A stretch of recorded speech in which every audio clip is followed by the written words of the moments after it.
सकता है। तो ब्रेक से पहले हमने काफी कुछ डिस्कस किया, अब हम थोड़ा सेफगार्ड के बारे में बात करेंगे।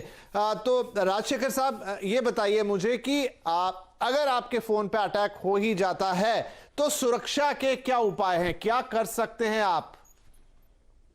आम आदमी के हिसाब से अगर हम देखें तो जो सबसे इजी उपाय है, जब आपको ऐसे लगे कि आपके फोन में कुछ हो रहा है या फिर कोई आपकी जासूसी कर रहा है, तो सबसे सिंपल जो उपाय है उसके लिए आप अपना फोन को फैक्ट्री रीसेट करें।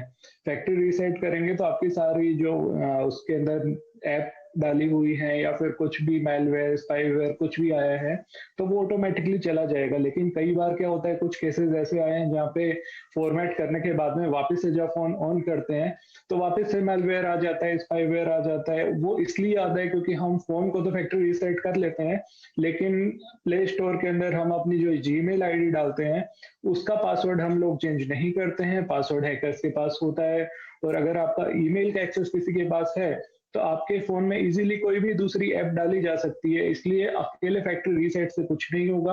अपने ईमेल का पासवर्ड भी चेंज करें, और उस फोन के अंदर आप जो भी ईमेल या अदर इंफॉर्मेशन डालते हैं सारे अकाउंट के पासवर्ड आप चेंज करेंगे तो ही बच पाएंगे।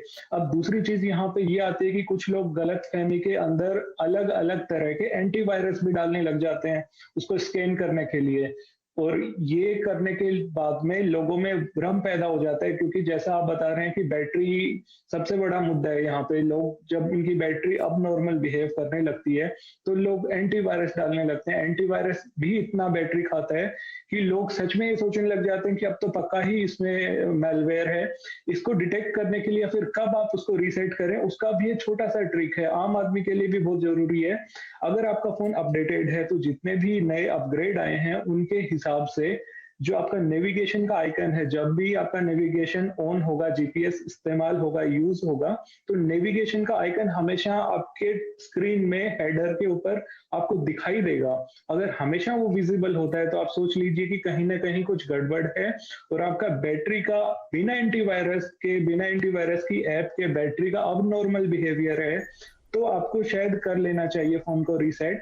क्योंकि जो डेटा ट्रांसमिट होता है वो जो स्पाईवेयर है वो दो तरीके से करते हैं। एक तो रियल टाइम में आपका जो डेटा है वो ट्रांसमिट होता रहता है, जैसे जैसे उसको डेटा मिलता है आपकी एक्टिविटीज मिलती हैं। कुछ स्पाईवेयर क्या करते हैं, पूरे दिन आपका डेटा कलेक्ट करते हैं और क्रोन जॉब्स बोलते हैं इनको, तो धीरे धीरे इंस्टॉलमेंट में भेजते हैं। ठीक है, गौरव पॉइंट सर, क्योंकि अब मुझे क्विकली आगे बढ़ना पड़ेगा। कौशिक रे साहब, आप इसमें कुछ जोड़ना चाहेंगे कि क्या हम सावधानियां बरत सकते हैं मिनिमाइज करने के लिए ऐसी चीजों को? देखिए, सावधानी पूरा आपको ही लेना पड़ेगा। आपका जो मोबाइल है ये, इसमें जो भी ऐप आप बहुत ज़्यादा यूज़ नहीं करते उसको हटा दीजिए। जो ऐप बहुत ज़्यादा यूज़ करते हैं उनको रेगुलरली उनका अपडेट्स ज़रूर इंस्टॉल कीजिए। आपके कोई भी फ़ोन पे पासवर्ड सेव मत कीजिए। ब्राउज़र को कॉन्स्टेंटली जो आपका हिस्ट्री है उसको रेगुलरली डिलीट करते रहिए। यही फैक्टर है, क्योंकि अल्टीमेटली एक बार आपके सिस्टम में घुस गया वो सारा डेटा निकाल लेगा। इसलिए टू फैक्टर ऑथेंटिकेशन हमेशा बोलते हैं। अगर आपका फ़ोन कोई हैक भी कर दिया, सपोज आपका बैंकिंग ऐप है, ऐसे कोई भी आप बैंक यूज़ करते हैं उसका ऐप आप यूज़ कर रहे हैं, टू फैक्टर ऑथेंटिकेशन में वो कॉम्प्रोमाइज़ कभी हो ही नहीं सकता, क्योंकि एक एसएमएस आपके पास ज़रूर आएगा दोबारा यूज़ करने से पहले। तो यही 4-5 चीज़ें हैं। आप कोई अनसिक्योर्ड एरिया पे वाईफाई मत यूज़ कीजिए।